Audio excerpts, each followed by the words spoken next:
The stagecoach lurched to a stop in front of the dusty trading post, and Julia Vance stepped down onto Oklahoma Territory soil with nothing but the clothes on her back, and a heart beating so hard she thought it might burst right through her chest. It was 1889, late September, and the air in Tulsa carried the smell of dried grass and possibility. The land run had happened just months before, transforming this stretch of prairie into a collection of hastily built structures and ambitious dreams. Julia had traveled from Philadelphia with her aunt and uncle, part of a mail-order bride arrangement that had seemed like salvation when she had signed the papers 3 months ago.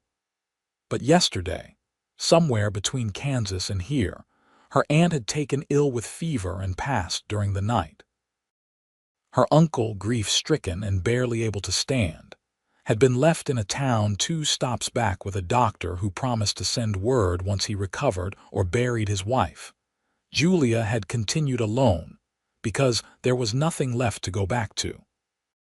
Philadelphia held only memories of her parents' deaths from influenza 2 years prior, and creditors who had taken everything. The man she was supposed to marry, a merchant named Harold Brennan, was expecting a respectable woman with family connections and a modest dowry. Instead, he would get her, alone and penniless, with nothing to offer but the courage it took to keep moving forward.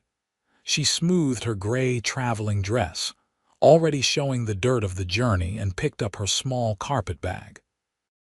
Inside were 2 changes of undergarments, a hairbrush, and her mother's Bible. That was the sum of her worldly possessions. The trading post door swung open, and a short man with thinning hair and a permanent frown stepped out. "You the Vance woman?" he asked, looking her up and down with obvious disappointment. "I am Julia Vance, yes," she said, keeping her voice steady even as her stomach twisted. "Are you Mr. Brennan?" "I am. Where is your trunk? The letters said you would arrive with your aunt and uncle." Julia met his eyes directly. "My aunt died yesterday. My uncle stayed behind with her body. My trunk was sold to pay for medicine that did not save her. I have what you see before you and nothing else." Harold Brennan's face turned an unflattering shade of purple. "Nothing? You come here with nothing?" "The arrangement was specific.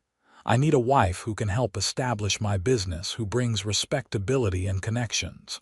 "What good are you to me?" People on the street were beginning to stare. Julia felt heat climb up her neck but refused to look away. "I can work, sir. I am educated. I can keep accounts, and I am stronger than I look." "Work?" Brennan laughed, a harsh sound. "I have 3 clerks who can work. I needed a wife with a dowry, someone to help me rise in this town's society. You are worthless to me. The deal is off." He turned and went back inside, slamming the door hard enough that the glass rattled.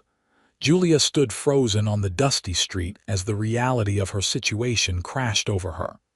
She was alone in a frontier town with no money, no family, and no prospects. The few coins in her pocket might buy her 1 meal. The sun was already past its zenith, and she had nowhere to sleep tonight. She became aware of the stairs again and forced herself to move, walking down the main street with her head up even though tears threatened. Tulsa was rough but growing, with false-fronted buildings lining the wide dirt road. A saloon, a general store, a livery, a hotel she could not afford, and at the end of the street, a small church with a white painted steeple. She was heading toward the church, thinking perhaps the minister might know of someone who needed help, when a commotion near the livery caught her attention. A horse, a beautiful roan mare, was rearing and plunging, scattering the men who had been trying to load supplies onto a pack saddle. The animal's eyes rolled white with fear, and foam flecked her bit. Without thinking, Julia dropped her bag and moved toward the horse. She had grown up around her grandfather's horses in the years before her parents moved to the city. The memory of his patient voice filled her mind as she approached slowly, making herself small and unthreatening. "Easy, girl," she said softly. "Easy now. Nobody is going to hurt you." "Madam, you should step back," a voice called out, but Julia ignored it. She could see the problem now. The cinch strap had been fastened too tight and twisted, pinching the mare's sensitive skin. That was why she was panicking. Julia kept talking, low and soothing, as she got closer. The mare's ears flicked toward her, and the wild plunging slowed to nervous sidesteps. Julia reached out slowly, letting the horse smell her hand, then gently touched her neck. The mare trembled but held still. "That is a good girl," Julia murmured. "Let me help you." She worked at the cinch with careful fingers, loosening the strap and straightening the twisted leather. The relief was immediate. The mare blew out a long breath and dropped her head, nuzzling Julia's shoulder. "Well, I will be," a deep voice said behind her. "She has not let anyone touch her all morning." Julia turned and found herself looking up at the tallest man she had ever seen. He was lean and sun-bronzed, with dark hair that touched his collar and eyes the color of a summer sky. He wore work-worn denim and a dusty hat pushed back on his head. His face was angular and weathered, with lines at the corners of his eyes that suggested he smiled often, though he was not smiling now. He was looking at her with something like wonder. "The cinch was too tight and twisted," Julia explained. "It was pinching her." The man stepped closer and checked the mare's side where Julia indicated. A red mark marred the horse's coat. His jaw tightened. "I told those boys to be careful. This is the third time they have caused problems." He looked back at Julia. "Thank you. She is valuable to me and I would not want her hurt." He paused. "You have a good hand with horses." "My grandfather raised them," Julia said.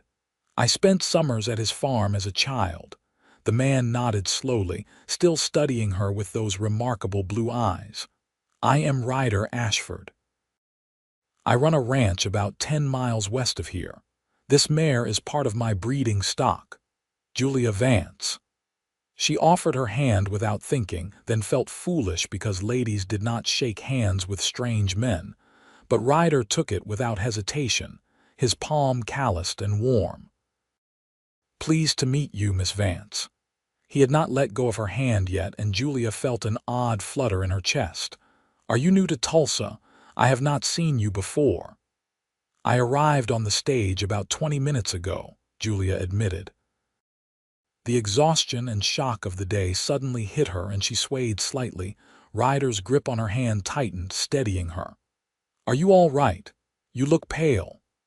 "I am fine," Julia said automatically, but her voice wavered. She tried to pull her hand back, but Ryder held on gently. "No, you are not fine," he said. His voice was kind but firm. "When did you last eat?" Julia could not remember. Yesterday sometime, before her aunt had taken the final turn. "I am well," she said again, less convincingly. "There is a cafe 2 buildings down," Ryder said, making a decision.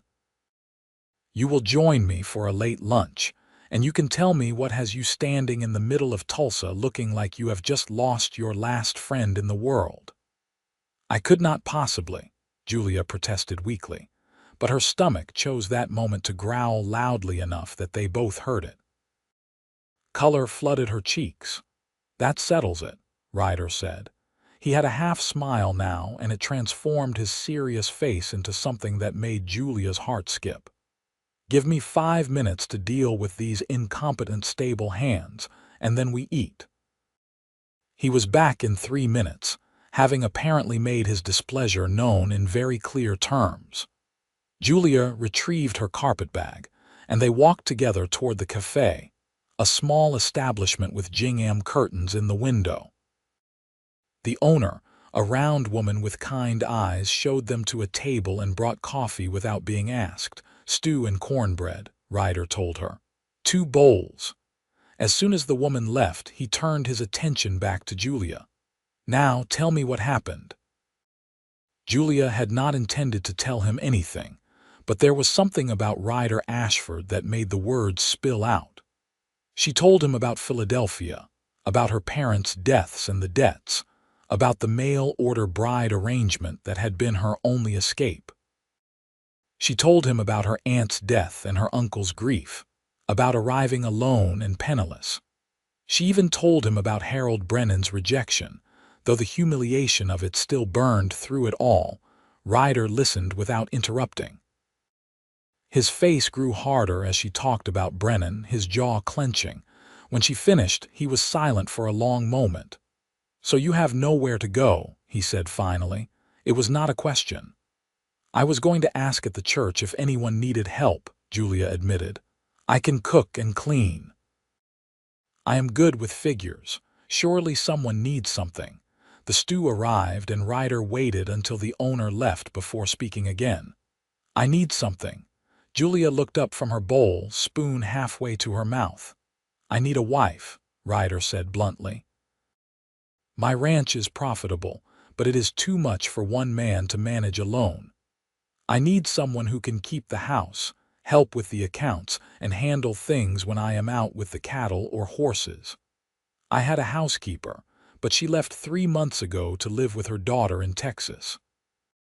I have been managing, but it is not sustainable." Julia stared at him. "You cannot be serious. You do not know me. We met 20 minutes ago." "I know enough," Ryder said calmly. "I know you have courage because you came all this way alone. I know you are honest because you told Brennan the truth instead of trying to deceive him. I know you are kind because your first thought when you saw a frightened animal was to help it. I know you are educated and capable. That is more than most marriages start with." "But you do not love me," Julia said, her voice barely above a whisper. "And I do not love you." "No," Ryder agreed. "But love is not always how things start. My parents barely knew each other when they married. They grew to love each other over 30 years together. My mother told me once that respect and kindness are better foundations than passion." Julia's mind was racing. This was insane. And yet, what choice did she have? She could try to find work in town, but single women had few options, and most of them were not respectable. She could try to contact her uncle, but he was in no position to help her even if he recovered from his grief. This man, this stranger, was offering her security and a home. It was more than she had any right to expect. "Why?" she asked. "Why would you make such an offer to someone you just met?" Ryder took a sip of his coffee, considering his answer. "Because I have been looking for a wife for 2 years without success. The available women in this territory are spoken for or unsuitable. I could send for a mail-order bride like Brennan did, but that takes months and I need help now. You need a home and security. It is practical for both of us." He paused. "And because when you were helping that mare I saw something in you, gentleness and strength together. That is rare." Julia's throat felt tight. No one had seen anything worthwhile in her for a very long time. She looked down at her hands, rough and reddened from the journey. "I have nothing to bring to a marriage. No dowry, no trousseau, just what you see." "You came here with nothing but courage," Ryder said, and his voice was soft now. "That is all I will ever need from you." The words hung in the air between them. Julia felt tears prick her eyes, but she blinked them back. She met Ryder's gaze and saw only honesty there. This was a business arrangement, but it was being offered with respect and kindness. That was more than she had hoped for when she stepped off the stage. "I will not share your bed right away," she said, needing to make that clear. "If we do this, I need time to know you first." "That is fair," Ryder said without hesitation. "The ranch house has 2 bedrooms. You will have your own space until you are comfortable otherwise." Julia took a deep breath. "Then yes, I will marry you." Ryder's face broke into a full smile and Julia's stomach flipped over. "Finish your stew," he said. "Then we will go find the minister. I want to get back to the ranch before dark." They were married an hour later in the small white church at the end of the street. The minister, a gentle old man named Reverend Pierce, asked if they were certain, given how quickly this was happening. Ryder said he had never been more certain of anything. Julia, her voice shaking only slightly, agreed. There were no witnesses except the minister's wife, who played the piano and smiled tearfully through the brief ceremony. Ryder had no ring to give her, but he held her hand and spoke his vows in a clear, steady voice. When it was Julia's turn, she looked into his blue eyes and promised to honor and cherish this man she had known for less than 2 hours. "You may kiss your bride," Reverend Pierce said, and Julia's heart hammered. But Ryder only pressed a chaste kiss to her forehead, his hand gentle on her cheek for just a moment. "Welcome to your new life, Mrs. Ashford," he said softly, and Julia felt something shift inside her. She was married. She had a new name and a new home. The terror that had gripped her since her aunt's death loosened its hold just slightly. Ryder had to conduct his business in town, which took another hour. Julia waited with the horses, stroking the roan mare's neck and trying to process what she had just done. She had married a complete stranger. It was reckless and desperate and possibly the bravest thing she had ever done. When Ryder returned, he had packages tied to both horses. "Supplies," he explained, "and I got you these." He handed her a bundle that contained a split riding skirt, a simple blouse, and a warm coat. "Those city clothes will not hold up to ranch life. The general store owner helped me guess your size." Julia fingered the soft fabric of the coat, overwhelmed. "Thank you. You did not have to do this." "You are my wife now," Ryder said simply. "Taking care of you is my job." They mounted up, Julia on the roan mare, who accepted her immediately, and Ryder on a sturdy buckskin gelding. As they rode out of Tulsa, Julia looked back once at the town where her old life had ended and her new one had begun. Then she turned her face west, toward the setting sun and whatever waited for her at Ryder Ashford's ranch. The ride took 2 hours through rolling grassland dotted with blackjack oak and prairie flowers gone to seed. Ryder pointed out landmarks as they rode, telling her about the land. He had claimed his 160 acres during the land run, built his house and barn with his own hands, and spent the past 5 months building a herd and breaking horses to sell. "It is not much yet," he said as they crested a rise and the ranch came into view. "But it will be." Julia caught her breath. The house was small, built of rough-hewn lumber, but it was sturdy and well-made. A barn stood nearby, larger than the house, and a corral held several horses. A well with a pump stood in the yard, and there was even a small garden patch, though it was mostly gone to weeds now. "It is beautiful," Julia said honestly. After the cramped boarding house rooms in Philadelphia and the terrifying uncertainty of the past days, this looked like paradise. Ryder's face relaxed into a smile. "Wait until you see inside before you say that." The interior was dim and dusty. One large room served as both kitchen and living area, with a stone fireplace dominating one wall. 2 doors led to the bedrooms. The furniture was simple but well crafted, and everything was coated in the fine dust of neglect. "I am not much of a housekeeper," Ryder admitted, looking embarrassed. "I have been focused on the outside work." "It just needs a good cleaning," Julia said. Her hands were already itching to start. This, at least, she knew how to do. "Show me where things are, and I will have it comfortable in no time." Ryder showed her around, pointing out the root cellar stocked with basics, the loft where he stored grain, the water pump that worked well. He carried her carpet bag into the smaller bedroom, which held a bed frame with a rope mattress, a small dresser, and a washstand. "I will bring in straw for the mattress tomorrow," he said. "For tonight, you can use my room." The mattress is in better shape. I will sleep on the floor out here." "I could not ask you to do that," Julia protested. "You are not asking, I am offering." His tone left no room for argument. "You have had a long day, Julia. Let me do this much." They ate a simple supper of beans and salt pork that Ryder cooked over the fire. He apologized for the poor quality, but Julia had eaten nothing but stew all day and was grateful for anything. As they ate, they talked carefully, learning about each other. Ryder was 26, the youngest of 4 brothers. His family had a ranch in Texas, but he wanted to make his own way. He had come to Oklahoma Territory with the land run and claimed this piece of land after a hard ride and harder fight. Julia told him more about her childhood, about the summers at her grandfather's farm and the years in Philadelphia. She found herself relaxing as they talked. Ryder was easy to talk to, his voice low and calm, his questions thoughtful. He listened more than he spoke, and Julia appreciated that.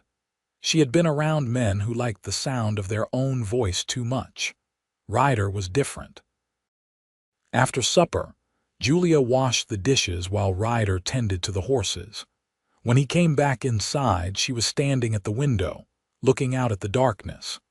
The prairie night was alive with sounds she did not recognize, and the sky was thick with stars. "It is so different from the city," she said softly. "Everything is bigger here. The sky, the land, the silence. It feels like you could see forever." Ryder came to stand beside her. "Does it frighten you?" "A little," Julia admitted. "But mostly it feels like hope. Like there is room to breathe for the first time in years." She felt Ryder's gaze on her face. "I am glad," he said quietly. "This is a good place for new beginnings." That night, Julia lay in Ryder's bed, which smelled faintly of leather and sage, and marveled at how much her life had changed in a single day. She had woken up that morning as an orphaned, penniless mail-order bride with no prospects. She was going to sleep as Mrs. Ryder Ashford, with a home and a husband and the vast Oklahoma prairie spread out around her like a promise. She heard Ryder moving around in the main room, settling down for the night. He had given her privacy without question, had been nothing but respectful and kind. The marriage was not what she had imagined for herself as a girl, but then, nothing in her life had turned out as she had imagined. Maybe this strange arrangement would work. Maybe they could build something good together. The next morning, Julia woke to the smell of coffee. She dressed quickly in her travel dress, since her new clothes were still packed, and emerged to find Ryder already up and dressed, breakfast cooking on the fire. "Good morning," he said, and his smile was warm. "How did you sleep?" "Better than I have in weeks," Julia admitted. It was true. Despite the strangeness of everything, she had slept deeply and without dreams. After breakfast, Ryder showed her the day's work. He needed to check the fences in the north pasture and work with a young stallion he was training. Julia could do as she pleased, he said, but if she wanted to settle in and clean, the supplies were all there. "Or you could ride out with me," he added, "if you wanted to learn the land." Julia wanted to start making the house into a home, but she also wanted to see the ranch to understand what Ryder was building here. "Could I do both? Come with you this morning and work on the house this afternoon." Ryder's face lit up. "I would like that." They rode out together, and Ryder showed her the boundaries of his land, the creek that ran through the eastern edge, the meadow where the grass grew tallest. He talked about his plans to build the herd, to breed horses that could handle the Oklahoma weather and terrain. His voice was animated when he talked about his dreams, and Julia found herself caught up in his enthusiasm. The young stallion Ryder was training was a beautiful bay with a white star on his forehead. He was skittish and nervous, shying away when Ryder approached with the halter. Julia watched from the fence rail as Ryder worked, his movements patient and calm, his voice low and soothing. It was the same approach she had used with the roan mare yesterday, and she realized they shared this understanding of horses. After an hour, the stallion was allowing Ryder to touch him, though he still danced nervously. Ryder called it a day and turned the horse loose.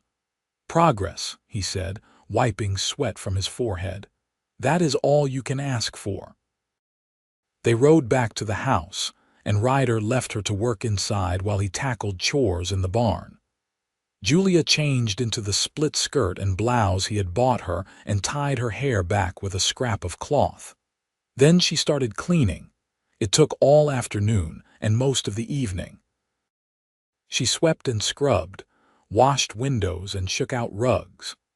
She found linens in a trunk and made up the bed in her room with fresh straw from the barn and clean sheets that smelled of sunshine after being hung on the line. She organized the kitchen area, scrubbed the table and chairs, and polished the 2 oil lamps until they gleamed. When Ryder came in at dusk, he stopped in the doorway and stared. The house was transformed. The windows caught the last light of day, the floor was clean, and something that smelled wonderful was cooking over the fire. "What did you make?" he asked, looking almost dazed. "Stew from the salt pork and some vegetables from the root cellar," Julia said. "And I found flour and made biscuits." "I hope that is all right. I did not ask first." "All right," Ryder shook his head. "Julia, this is amazing. I have not had a proper meal in months." They ate together, and Julia felt a warm glow at Ryder's obvious pleasure in the food. It was simple fare, nothing fancy, but she had made it with care. After dinner, they sat by the fire and Ryder told her stories about growing up in Texas, about his brothers and their constant competitions, about his mother who could outride any of her sons. "She sounds wonderful," Julia said wistfully. "She would have liked you," Ryder said. "She always said the best people were the ones who faced life head-on instead of waiting for it to come to them." He looked at her thoughtfully. "That is what you did. When Brennan rejected you, you did not fall apart. You kept moving forward." "I did not have much choice," Julia said. "Everyone has a choice," Ryder countered. "You chose courage. That is worth something." The days began to fall into a rhythm. Ryder was up before dawn, tending to the animals and working on the endless tasks that kept a ranch running.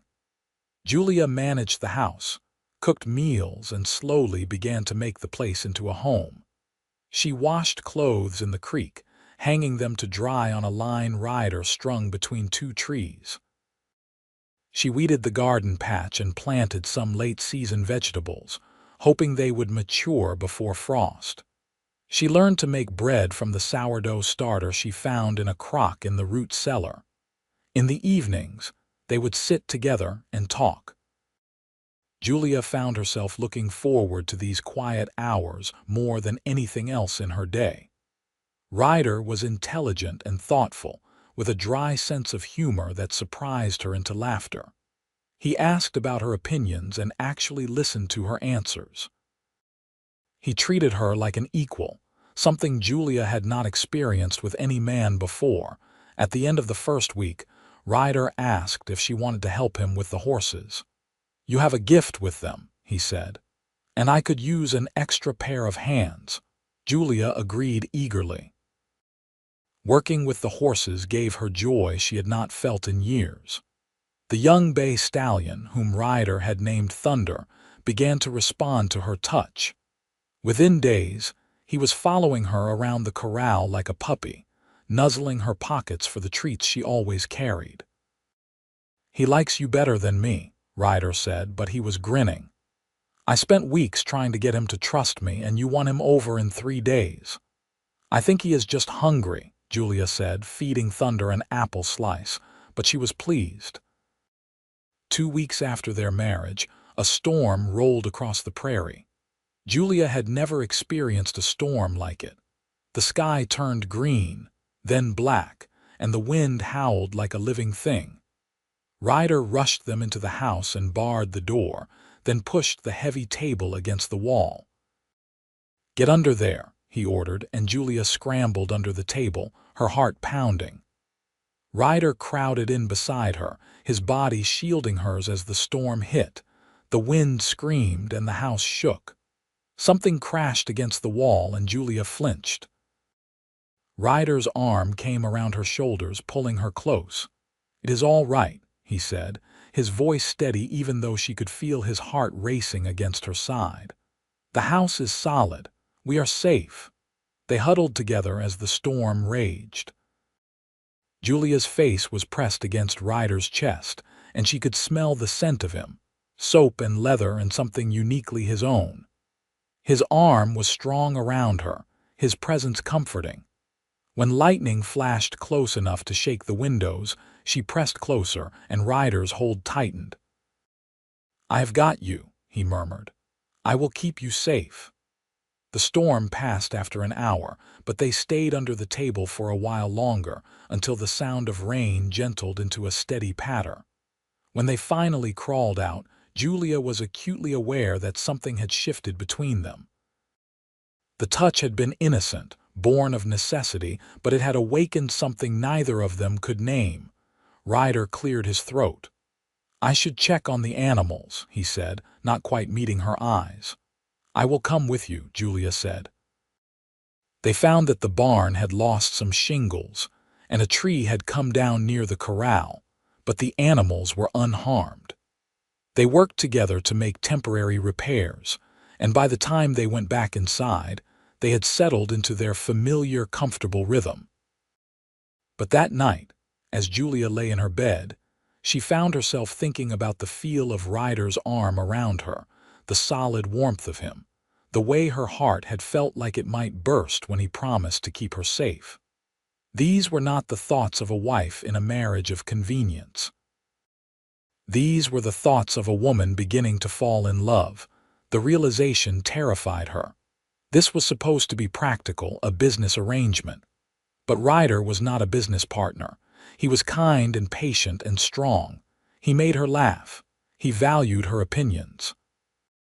He had taken her in when she had nothing and treated her with respect and care. How could she not feel something for him? She did not know if he felt the same way.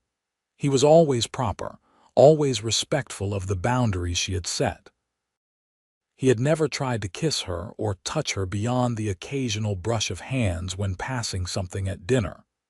She thought sometimes she caught him looking at her with something warm in his eyes, but she could never be sure. October arrived, bringing cooler temperatures and the first hints of autumn color to the scrubby oaks. A neighbor, a widow named Mrs. Patterson who lived 5 miles east, came to visit. She was a weathered woman in her 50s with sharp eyes and a kind heart. "Heard Ryder got himself a wife," she said bluntly, looking Julia up and down. "Pleased to meet you, girl. I was starting to think that boy would work himself into an early grave without someone to look after him." "He does work hard," Julia agreed, serving coffee and the ginger cookies she had made that morning. "Too hard," Mrs. Patterson said, "but that is the way of young men trying to prove themselves." She bit into a cookie and made an appreciative sound. "These are good. You can cook then." "Yes, madam. And you are handy around the place. You have that look about you like you are not afraid of hard work." Julia felt like she was being evaluated but did not mind. "I do my best." Mrs. Patterson smiled. "You will do fine here. Ryder is a good man. His father raised him right." She leaned forward. "But tell me true, girl, are you happy? This was fast the way I heard it. You met and married the same day." Julia considered the question carefully. "I am happy," she said finally. "Ryder has been kind to me. This is a good life." "But," Mrs. Patterson prompted. "But nothing," Julia said. "I have nothing to complain about." "That is not the same as being happy," Mrs. Patterson said shrewdly. "But give it time. Real marriage is not built in a day or even a month. It is built in the small moments, the everyday kindnesses. If you have those, the rest will follow." After Mrs. Patterson left, Julia thought about her words. The everyday kindnesses. That was what she and Ryder had, was it not? He brought her wildflowers he found on his rides. She made his favorite meals. He fixed the loose board on her bedroom floor that creaked. She mended his shirts. These were small things, but they added up to something larger. That evening, Ryder came in from the barn looking frustrated. "That fence in the south pasture is down," he said. "A tree fell on it during the storm, and I did not notice until today. I need to fix it before the cattle wander off, but it is a two-person job. I will have to ride over to the Patterson place tomorrow and ask to borrow her hired man." "I could help you," Julia offered. Ryder looked skeptical. "It is heavy work, Julia." "I am stronger than I look," Julia said, echoing the words she had said to Harold Brennan what felt like a lifetime ago. "Let me try. If I cannot manage it, then you can go get help." Ryder studied her for a moment, then nodded. "All right, we will try it tomorrow." The fence repair was indeed hard work. The tree had crushed a whole section of posts, and they had to clear the debris, dig new post holes, and set the rails. Julia's hands blistered and her back ached, but she kept working. Ryder tried several times to suggest she go back to the house, but Julia refused. She had said she would help and she would not back down. By sunset, the fence was repaired. Julia's hands were bleeding despite the gloves Ryder had found for her, and she was fairly certain she would not be able to move in the morning. But the fence was solid, and the cattle were secure. "You did it," Ryder said, wiping sweat from his face. He looked at her with open admiration. "I honestly did not think we could manage it without another man's help, but you kept pace with me all day." "I told you I was strong," Julia said. Her voice came out more breathless than she intended. Ryder laughed, a warm, genuine sound. "You certainly did." He reached out and gently took one of her hands, examining the blisters. His touch was careful, his fingers warm against hers. "These need tending. Come on." At the house, he made her sit while he fetched a basin of cool water and clean cloths. He knelt in front of her and washed her hands gently, cleaning the dirt and blood from the broken blisters. Julia watched his bent head, the way his dark hair fell forward, the concentration on his face as he tended to her injuries. "I should have made you go back," he said softly. "This is my fault." "It is not," Julia protested. "I wanted to help. I am not fragile, Ryder." "No," he agreed, looking up at her. "You are not. You are one of the strongest people I have ever met." His blue eyes held hers, and Julia felt her breath catch. "Julia, I need to tell you something." "What is it?" "This is not what I expected," Ryder said slowly. He was still holding her hand, his thumb brushing over her wrist. "When I married you, I thought we would have a practical partnership, a good working relationship. I thought that would be enough." He paused. "But it is not enough anymore, not for me." Julia's heart was pounding so hard she could barely hear her own voice. "What do you mean?" "I mean that somewhere in the last month I have fallen in love with you," Ryder said. His voice was rough with emotion. "I love the way you sing while you work.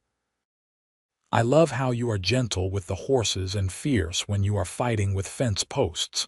I love your courage and your kindness. I love sitting with you in the evenings and listening to you talk. I love everything about you." He took a breath. "I am not asking you to feel the same way. I know that is not what you signed up for, but I needed you to know. I needed to be honest with you." Julia felt tears spring to her eyes.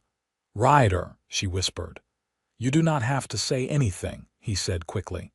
"Nothing has to change. I will still respect your space and your boundaries. I just could not keep pretending that this was only a business arrangement for me anymore." "Ryder," Julia said again, more firmly this time. "Stop talking and listen to me." He looked up at her, hope and fear warring in his expression. "I fell in love with you weeks ago," Julia said. "I think it started that first day when you told me that my courage was all you needed. I think it grew every time you made me laugh, every time you listened to me like what I said mattered. I love you too. I have been terrified to say it because I thought you only wanted a practical partnership." For a moment, Ryder just stared at her. Then he surged to his feet, cupping her face in his hands. "May I kiss you?" he asked, his voice shaking. "Please," Julia breathed. He kissed her like she was precious, like she was the answer to every prayer he had ever whispered. His lips were gentle at first, then more insistent as Julia's arms came around his neck, pulling him closer. She had been kissed before, chased kisses from the boy who courted her when she was 16, but this was different. This was fire and sweetness and coming home all at once. When they finally pulled apart, both breathing hard, Ryder rested his forehead against hers. "I love you," he said again. "God, Julia, I love you so much." "I love you too," she whispered. They spent the rest of the evening wrapped in each other's arms, talking and kissing and making plans. Julia agreed to move into Ryder's bedroom, to truly become his wife in every sense. But not tonight, they decided. Tonight was for the declaration, for the joy of knowing their feelings were returned. The rest would come in its own time. When Julia finally went to bed in her own room one last time, she lay awake for a long time, thinking about how much had changed. A month ago, she had stepped off a stage in Tulsa with nothing but courage and desperation. Now she had a home, a husband who loved her, and a future that stretched out bright and full of promise. The next night, Julia moved into Ryder's room. She was nervous, her hands shaking as she brushed out her hair and changed into the simple white nightgown she had brought from Philadelphia. But when she opened the door and saw Ryder waiting for her, all the nervousness melted away. This was her husband, the man she loved, and there was nothing to fear. Ryder was gentle and patient, guiding her through the intimate dance of marriage with care and love. He whispered words of love and praise against her skin, making her feel cherished and beautiful.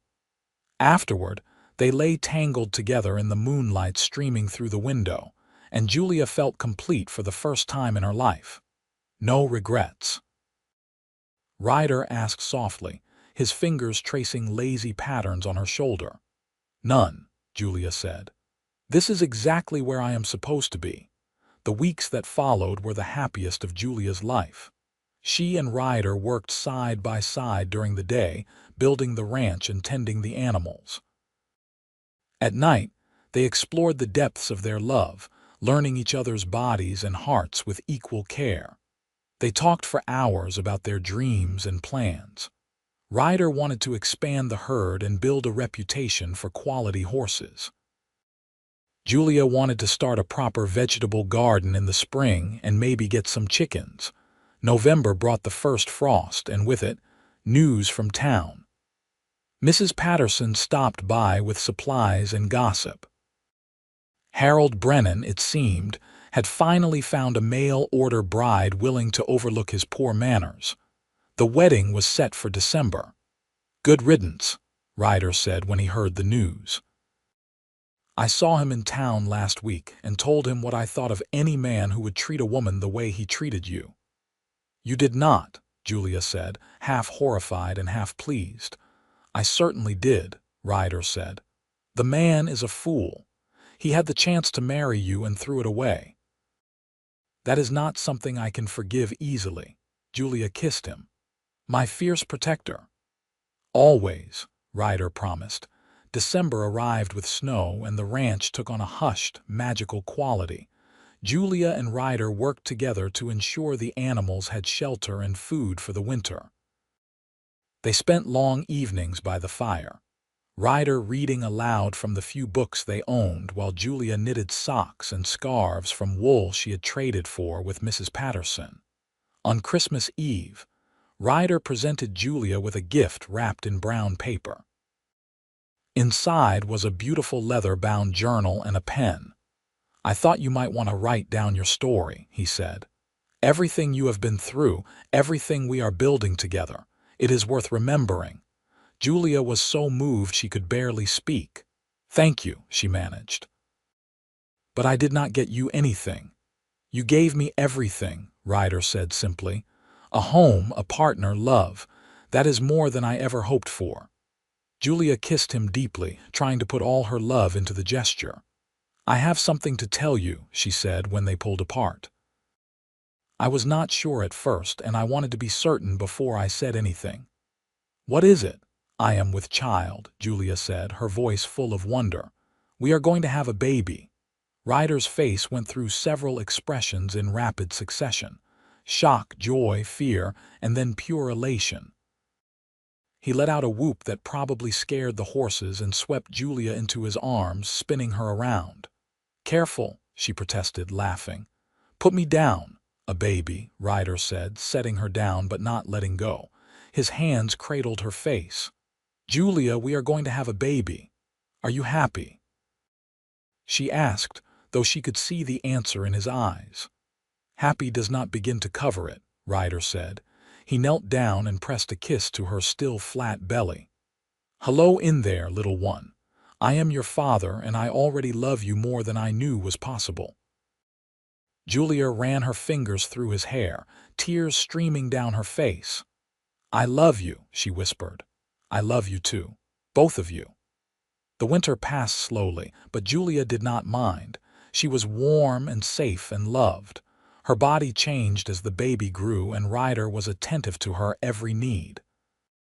He insisted she rest more, though Julia still did her fair share of work.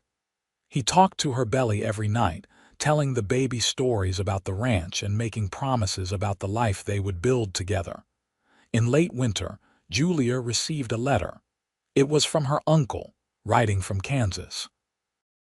His wife had been buried there, and he had recovered from his grief enough to want to make contact. He apologized for leaving her alone, for not being strong enough to continue with her. He had heard she was married and hoped she was well. Julia wrote back immediately, telling him about Ryder and the ranch and the baby coming in the summer. She assured him she held no ill will and invited him to visit if he ever found himself in Oklahoma territory. You think he will come? Ryder asked when she showed him the letter. I do not know, Julia admitted, but I hope so. He is the only family I have left. He is welcome here, Ryder said. Any family of yours is family of mine. Spring arrived with wildflowers carpeting the prairie, and Julia was heavily pregnant. She could no longer help with the outside work, which frustrated her, but Ryder was adamant. You are carrying our child, he said. That is work enough. Mrs. Patterson came to stay the last 2 weeks before the baby was due, much to Julia's relief. She had been nervous about giving birth with only Ryder to help. Mrs. Patterson had delivered dozens of babies and was calm and capable. On a warm night in June, Julia's pains began. Ryder was terrified, pacing the small house like a caged animal while Mrs. Patterson and Julia worked through the labor. It was long and hard, and there were moments when Julia thought she could not continue. But then she would hear Ryder's voice from the next room, calling encouragement, and she found the strength to keep going. Just after dawn, their son was born. He was small and perfect, with dark hair like his father and lungs that announced his arrival to the entire prairie. Mrs. Patterson cleaned the baby and handed him to Julia, who looked down at the tiny face with awe.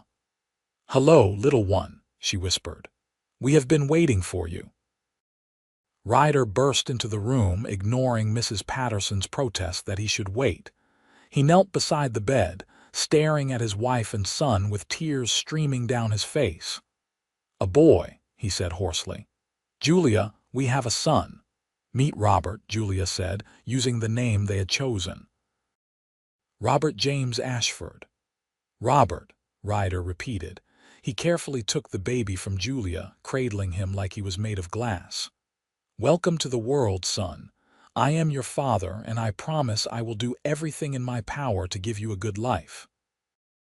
Julia watched her husband hold their son and felt her heart expand until it felt like it might burst. This was her family. This was her home. A year ago, she had arrived in Oklahoma Territory with nothing but courage. Now she had everything that mattered. The first months with Robert were exhausting and wonderful.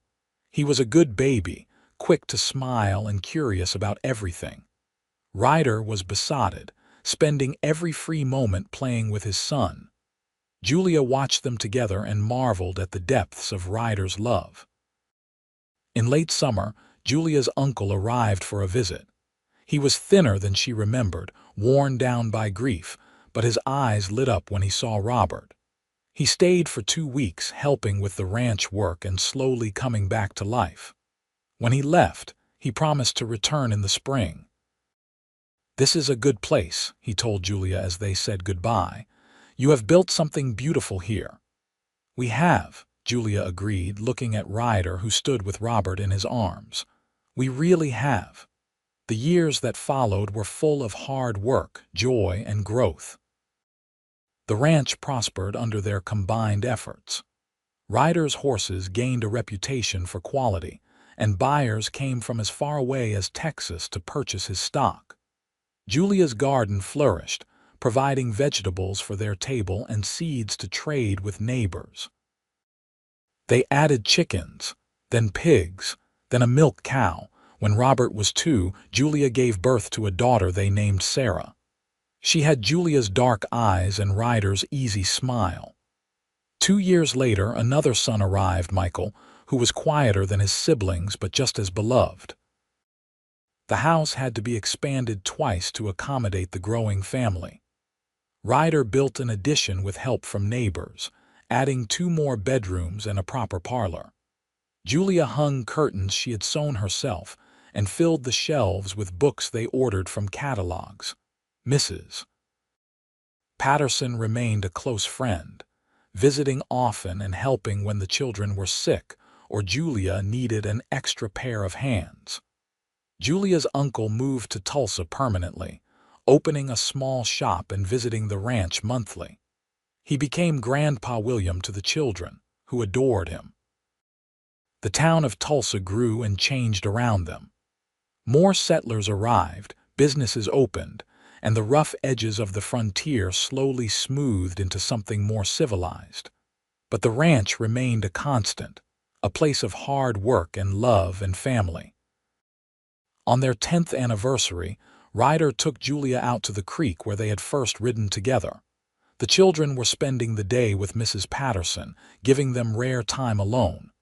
10 years, Ryder said, holding her hand as they sat on the creek bank. "Can you believe it?" "Some days, no," Julia admitted. "It feels like yesterday that I stepped off the stage in Tulsa. Other days it feels like I have always been here." "Do you ever regret it?" Ryder asked. "Saying yes to a stranger, binding yourself to this life?" Julia turned to look at him, this man who had become her whole world. His face had weathered over the years, lines deepening around his eyes and mouth, but he was still the most handsome man she had ever seen. More than that, he was good and kind and strong. He was her partner in every sense of the word. "Never," she said firmly. "Marrying you was the best decision I ever made. This life, this family we have built, is everything I ever wanted and more than I ever dreamed possible." Ryder pulled her close, kissing her with the same passion and tenderness he had shown from the beginning. "I love you, Julia Ashford, more today than yesterday, less than tomorrow." "I love you too," she whispered against his lips. They sat together by the creek until the sun began to set, painting the sky in shades of orange and gold. Then they rode back to the ranch, to their children and their home and the life they had built together from nothing but courage and love. Julia sometimes thought about that terrified girl who had stood in the dusty street in Tulsa, rejected and alone. She wished she could go back and tell her that everything would be all right, that the best parts of her life were just beginning. But perhaps the not knowing had been necessary. Perhaps she needed to walk through the fear to appreciate the beauty on the other side. Years continued to pass, marked by the changing seasons and the growth of the children. Robert grew tall and serious, with his father's way with horses. Sarah was quick and bright, always reading or asking questions. Michael was gentle and thoughtful, content to help his mother in the garden or spend hours watching the prairie animals. When Robert was 16, he asked if he could start his own small herd, a branch of the family business. Ryder agreed, proud of his son's initiative. They worked together to section off a portion of land for Robert's use, and Julia watched her husband teach their son the same patience and care he had shown her all those years ago. Sarah declared she wanted to be a teacher, much to Julia's delight. Ryder arranged for her to attend school in Tulsa, boarding with a respectable family during the week and coming home on weekends. It was hard to let her go, but Julia was proud of her daughter's ambition and intelligence. Michael remained at home, happy to work the ranch alongside his father and brother. He had a gift for gentling difficult animals and a quiet strength that reminded Julia of Ryder.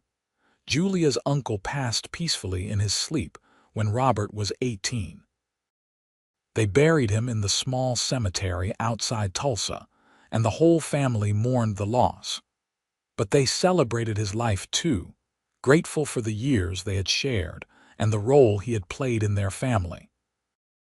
On the day of the funeral, Robert told them he had been courting a girl from town, the daughter of the general store owner.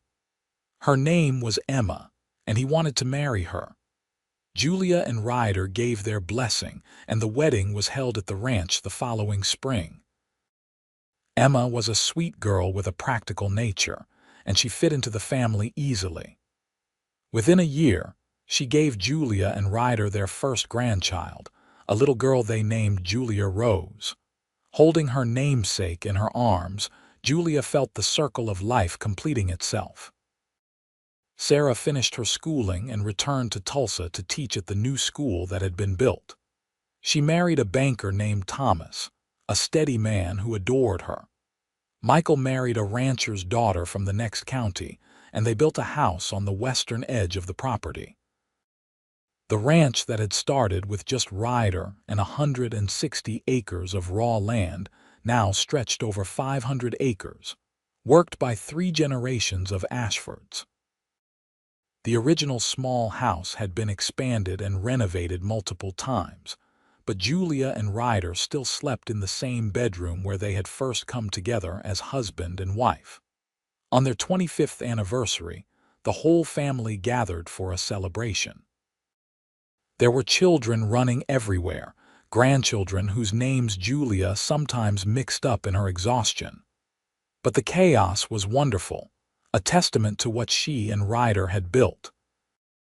That night, after everyone had gone to bed or headed back to their own homes, Julia and Ryder sat on the porch as they had done countless times before. The prairie stretched out before them, dark and vast under the stars. "You remember the day we met?" Julia asked, her head resting on Ryder's shoulder. "Every detail," Ryder said. "You were wearing a gray dress and looked like you wanted to disappear into the ground. Then you walked up to that terrified horse like you had nothing to fear." "I was terrified," Julia admitted, "of everything. The land, the future, you. And now I am home," Julia said simply. "This is where I belong with you." Ryder kissed the top of her head. "You came here with nothing but courage, and you built a life beyond anything I could have imagined. You are the bravest person I have ever known." "We built it together," Julia corrected. "Everything we have is because we worked as partners, because we loved each other enough to weather the hard times." And there were hard times, Ryder acknowledged. They had lost a baby between Sarah and Michael, a daughter who had been stillborn. They had struggled through droughts and harsh winters. They had faced disease, injury, and the constant challenges of ranch life. But they had faced everything together, and that had made all the difference. "The good outweighs the hard," Julia said, "by so much." They sat in comfortable silence, watching the stars wheel overhead. Julia thought about the journey that had brought her here, from Philadelphia to that dusty street in Tulsa to this porch, to this man, to this life. She thought about all the what-ifs that might have been. What if her parents had not died? What if she had not become a mail-order bride? What if Harold Brennan had accepted her instead of rejecting her? What if she had never met Ryder? But those what-ifs did not matter because this was the life she had lived. This was the love she had found. And it was more than enough. It was everything. As the years continued to pass, Julia and Ryder aged gracefully together. Their hair went gray, their bodies slowed, but their love remained constant. They watched their grandchildren grow and welcomed great-grandchildren. The ranch continued to prosper under Robert's management, with Michael's steady support. Sarah's children brought books and new ideas each time they visited, keeping Julia's mind sharp. The house was always full of noise and love and the chaos of a large extended family. Julia kept a garden until she was 70, though she needed help with the heavier work. She still cooked Sunday dinners for anyone who could make it, though Emma and her daughters-in-law insisted on helping. Ryder, though his back ached and his hands were gnarled with arthritis, still worked with the horses. It was slower now, gentler, but the passion remained. On a warm summer evening when Julia was 73 and Ryder was 75, they sat together on the porch as the sun set. Robert and Emma were visiting with their youngest, and laughter drifted from inside the house. Julia held Ryder's hand, their fingers intertwined as they had been for decades. "I have been thinking," Ryder said quietly. "About what?" "About that day in Tulsa. About how I told you that your courage was all I needed from you." Julia smiled. "I remember. It was the kindest thing anyone had ever said to me." "I was wrong," Ryder said, and Julia looked at him in surprise. "You gave me so much more than courage. You gave me a home. You gave me children and grandchildren.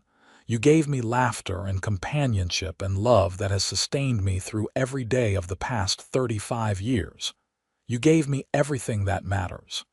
Tears filled Julia's eyes. "You gave me all those things too. You gave me a life when I had nothing. You saw value in me when I could not see it in myself. You loved me with a constancy I never knew was possible." "I would do it all again," Ryder said. "Every moment, every challenge, every joy.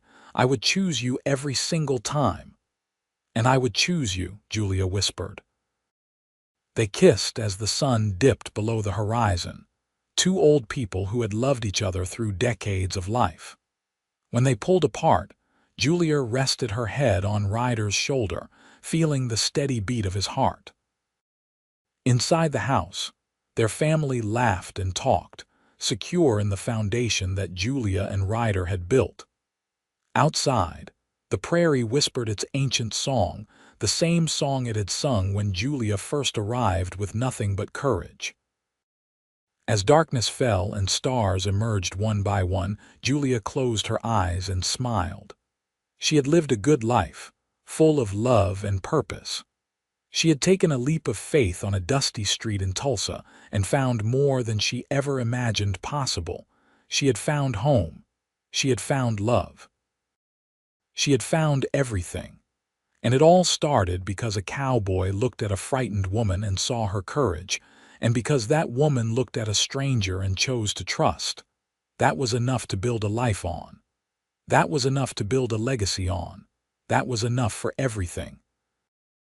The stars continued their slow dance across the night sky as Julia and Ryder sat together, surrounded by the life they had created from nothing but courage, kindness, and love. Tomorrow would bring new challenges and new joys, as every day did. But tonight was perfect, complete unto itself, a moment of peace and contentment. Julia opened her eyes one more time, looking out at the land that had become hers, at the house that held her family, at the man beside her who had been her partner through it all. She squeezed his hand gently. "I love you," she said softly. "I love you too," Ryder replied. "Always have, always will." And there, on that porch in Oklahoma Territory, under the vast prairie sky, that was all that needed to be said. The story that had begun with desperate courage and impulsive decisions had become a love story for the ages, passed down through generations of Ashfords as a reminder that sometimes the best things in life come from taking chances. Julia Vance Ashford had stepped off a stage with nothing but courage, and Ryder Ashford had told her that was all he needed. But together, they had built so much more. They had built a family, a legacy, and a love that would endure long after they were gone. And that was the perfect ending to their story, the only ending that mattered. Not dramatic or filled with grand gestures, but quiet and true and complete. A life well lived, a love well earned, and a family that would carry their story forward into the future. The prairie wind whispered through the grass, carrying with it the scent of wildflowers and home. Inside, someone started playing the piano that Sarah had insisted they buy years ago. The familiar notes of an old hymn drifted out, and Julia hummed along softly. This was peace. This was joy. This was everything that mattered in the world, distilled down to its purest essence. Two people who had chosen each other, who had worked together, who had loved each other through all the seasons of life. As the stars wheeled overhead and the music played on, Julia and Ryder sat together in perfect contentment, grateful for every moment that had led them to this place, to each other, to home. Their story was complete, their circle closed, their love eternal. And somewhere, in the heart of the Oklahoma prairie, in the legacy of children and grandchildren and great-grandchildren, their courage and love would live on forever, a testament to what two people could build when they chose each other, every single day. The end of their journey was also its fulfillment, proof that sometimes the best adventures start with nothing but courage and a willingness to take a chance on love.